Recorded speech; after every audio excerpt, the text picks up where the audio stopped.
Hi, everybody, and welcome to the online version of When Faith Meets Pedagogy. I'm sorry I'm not seeing you in person, but super excited to be here to talk to you about our Kinder Trades pilot project. So here's our Kinder Trades logo, which we're really excited about. Jan Dolby, as you can see there, you can follow her on Twitter. She is our artist for our logo, and we're really excited about it because it represents both the boys and the girls in the class and not necessarily in their, gender profiled skilled trades. So super excited. So where did this insane idea about Kinder Trades come from? Well, we all know, for those of us that work in experiential learning, that over the next 5 years in Canada, there is a need for 127,000 apprentices. And of course, that's not going to affect our kinders at the moment, but we need to start somewhere. And if we want students and parents to start to consider apprenticeship as a viable option, as a first choice pathway, then we really need to start now because research tells us that people need to be exposed early and often to consider career options. And again, when we were thinking about our kindergarten students, like this, where did this insane idea to bring the skilled trades to kindergarten come from? When we see our little guys walk across the stage, they always say, I want to be a doctor, I want to be a firefighter or a veterinarian or things like that. And we want to change that mindset into thinking about becoming a plumber or a carpenter or an electrician. So here's Monty McNaughton, who is, of course, he is our local MPP, but a member of Parliament for Labour, our Minister of Labour. And on January 1st, this article came out. We'd already started the project, which was really exciting. So McNaughton plans to address what he calls the stigma around the skilled trades, which to include reforming the education system to introduce the exposure to skilled trades as early as kindergarten, which was super exciting. We felt really validated in that we were on the right track. So what does the Kinder Trades involve, or what did it involve? It's community connected experiential learning. So our plan for this pilot project for the year in November and December was to start with baking and service. We really thought that kids would connect with that. They probably had some, experience with that growing up to, 3, 4, and 5 years old. So we thought that would be a great place to start. So some of the things that included as part of baking and service sector was hand hygiene. Our students went on a bakery tour. I'll show you some pictures in a little bit. And our kids were going to make some Christmas cookies for the Grandparent Christmas concert. And so we started, of course, with recipes and things like that. And I'll talk about what each of the sectors included in a little bit. In February, we were moving into construction, focusing on electrical. So we had EMC, which is a contractor from Bruce Power, as well as Bruce Power employees themselves, come in to do a whole day session with our students.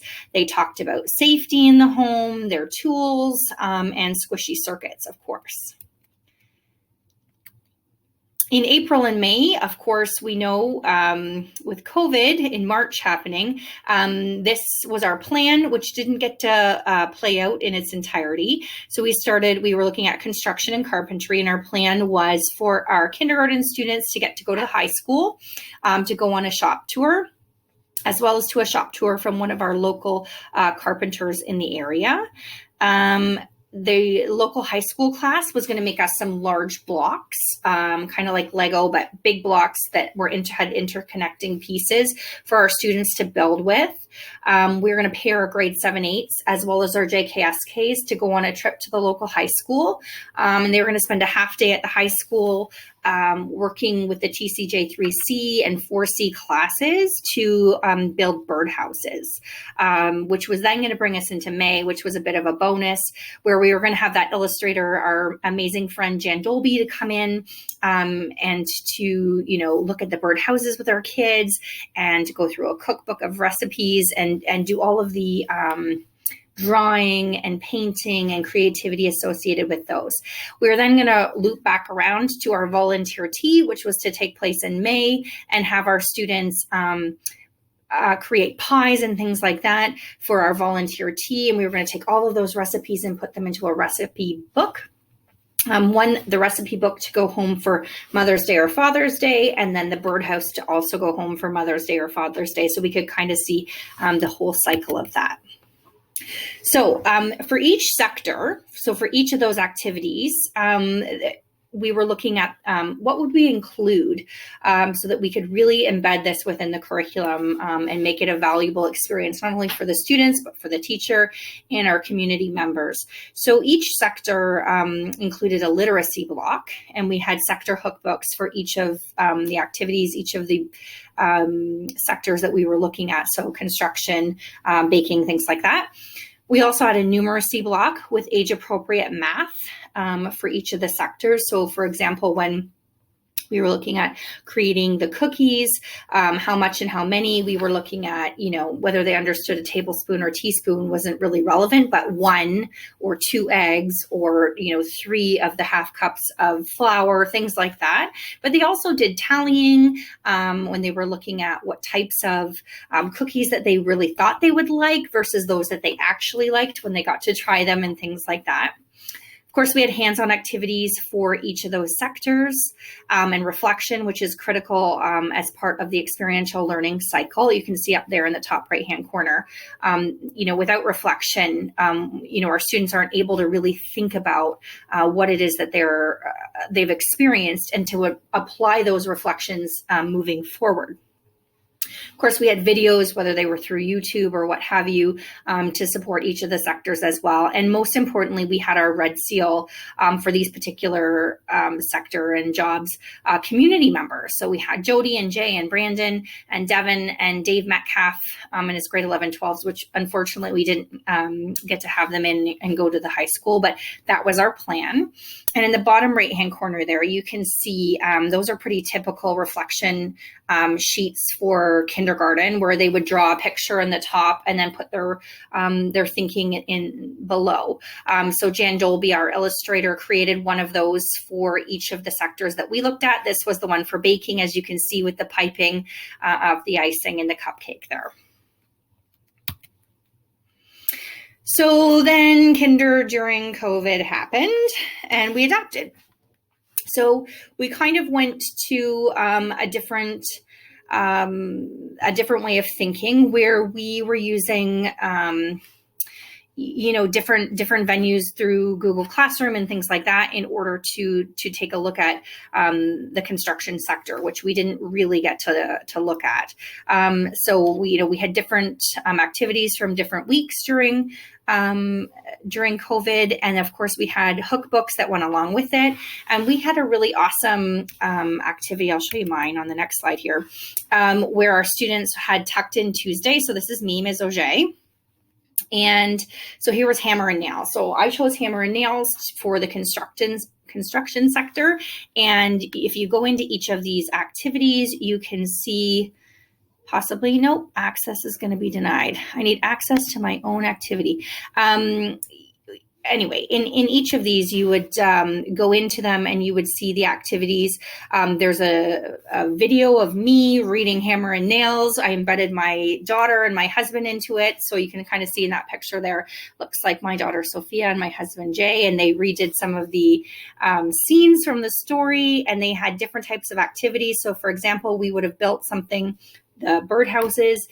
They weren't able to have the birdhouses this year anyway, or this past school year. So they were building forts. They were planning for if they could build an ideal play structure for outside, what would that look like? What tools would they need? What materials would they need? And then they were constructing sort of mini prototypes for themselves. It was super cute.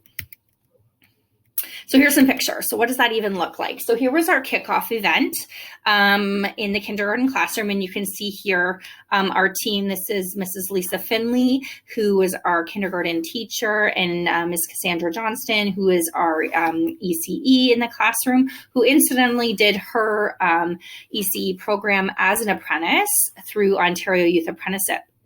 So we had Dave Barrett here, and he is our youth coordinator regionally for OYAP. So we had our Kinder Trades cake for our kickoff. I thought it was interesting that they put it Kinder Trades written in cursive.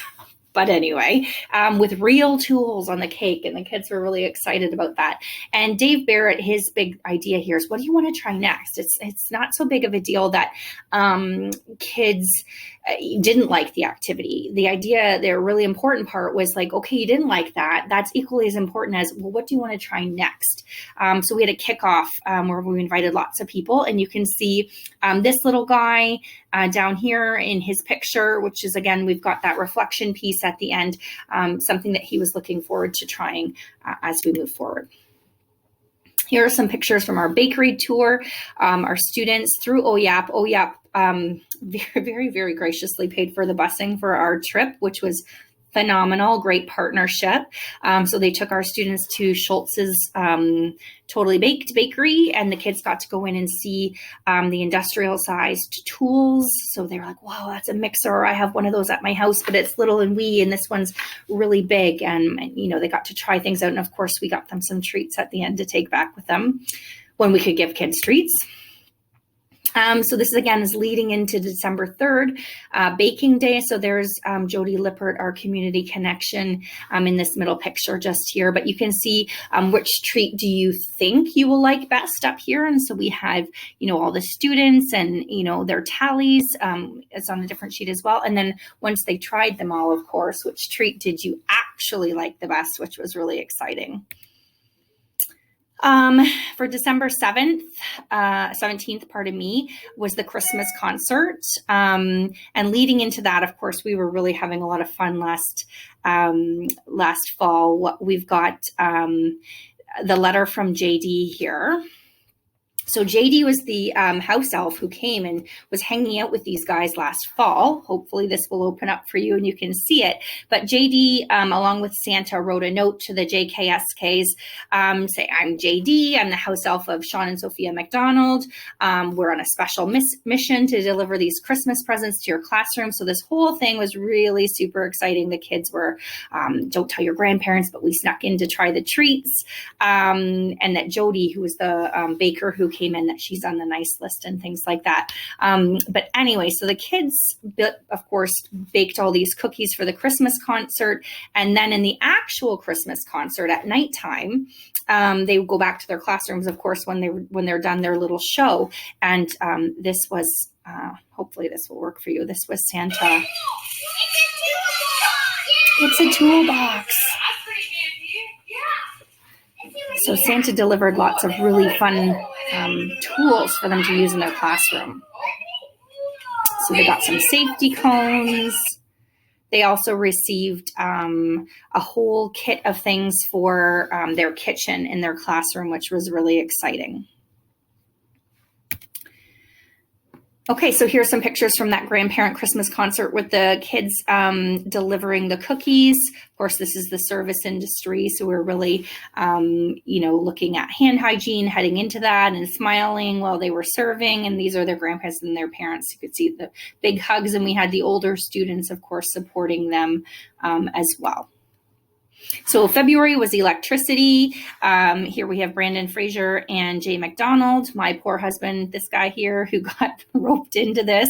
But they came in and they brought in all the tools. So big focus in Kinder Trades was really getting the kids to look at the tools, not the plastic ones that, maybe they got as kids, but to actually put their hands on real tools where safety was, of course, important.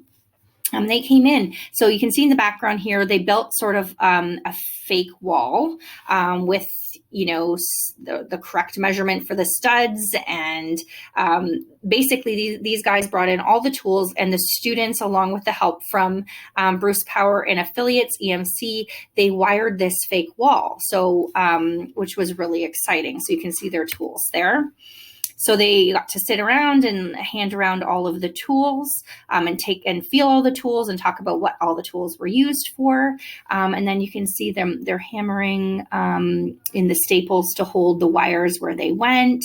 If I had forever, I could show you the videos of them actually drilling the holes through the 2x4s and pulling the wires and things like that. Now, of course, Jay and Brandon, they wired it up at the end. It wasn't the kids doing that, but they got to see the whole process, which was really exciting.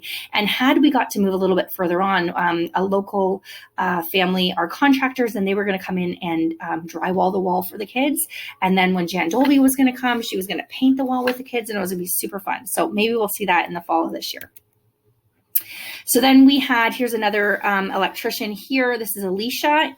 Fun fact, Jay and Brandon, who were in the previous photos, they were her supervisor. She was their apprentice, which was really exciting to see both male and female representation in this skilled trade. So we built squishy circuits with the kids and talked about conductive dough and how it's used and what it's used for. And they got to build these. You see these cute little snowmen here, and the LEDs are the arms of the snowmen, and they got to light them up and take them home and talk to their parents about them, which was really cute. Here's some Swingin hammers, of course, safety first. So this was construction just heading into sort of like the beginning ideas of let's start talking about a new sector.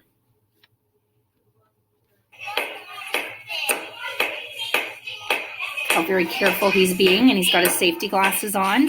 OEAP donated all of the safety glasses. Watch her swing this hammer.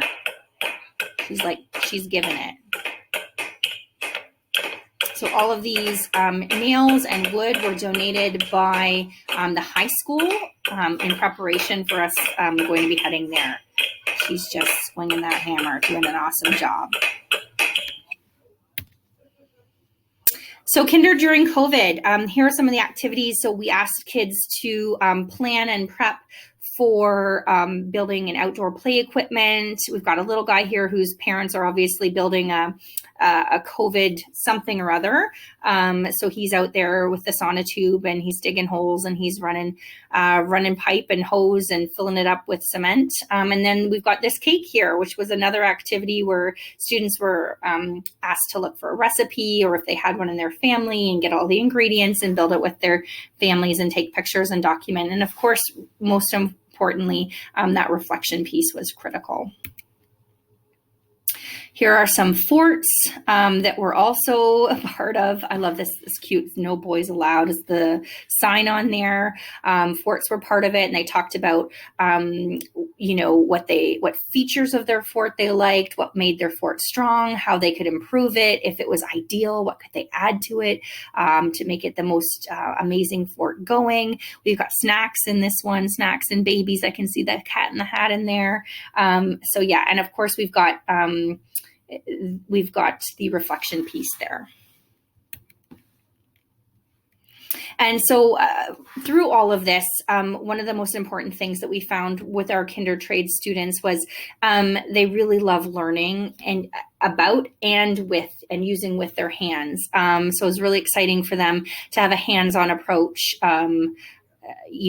to learning about the skilled trades and being excited. And it would have been really lovely to see them walk across the stage and to see what kind of an impact all of this might have had. So what's coming up for Kinder Trades 2.0, which is fall of this year. So our plan, and we're still working through the health and safety of in this COVID year, but of all of this. But each of our K teams across the board is going to be receiving, first of all, PD, professional development, to implement Kinder Trades in their own classrooms.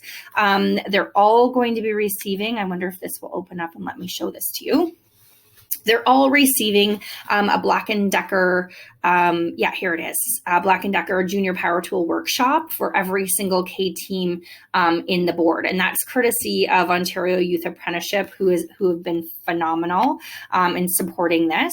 And they're all K teams are also going to be receiving the top 5 books that Lisa Finley and her team were utilizing this year. So, Marigold Bakes a Cake is one of them. And of course, Hammer and Nails, the book that I was really fortunate to get to do Tucked In Tuesdays with, also going to be utilized for that. And we're looking at the Tupperware kitchen sets as well for each and every single K team in the board.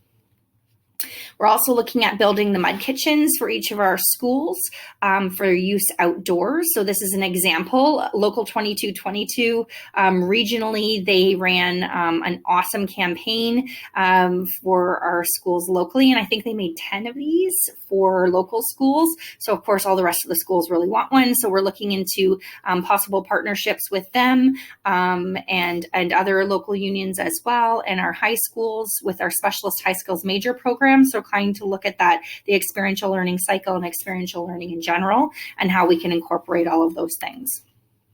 Here are some of those hook books that are going to be purchased for our K teams. Whose tools are these? We also have Whose hats. We've got Oscar and the Bird, Marigold, and of course Hammer and Nails as well. And feel free to follow us on Twitter. Our hashtag is KinderTrades. And we've put up a number of things over the last year. You can see a lot more of the videos and things in there. If you're interested in learning more about our little pilot project that we are super excited about and super proud about the work that was done. So thanks so much for listening to me. You can also find me on Twitter at Jocelyn Auger or using hashtag KinderTrades. And there's my email at the bottom there. I'm no longer in the experiential learning role. I'm holed up here at Notre Dame Catholic School in Owen Sound as the vice principal, but I'm super excited to answer any questions that you might have. Sorry didn't get to see you all in person for When Faith Meets Pedagogy this year, but bless you all as we navigate these uncertain times, and know that the experiential learning work that you're doing with your students is so valued. Thank you so much for listening, and I'm happy to answer any questions you might have. Take care. Bye-bye.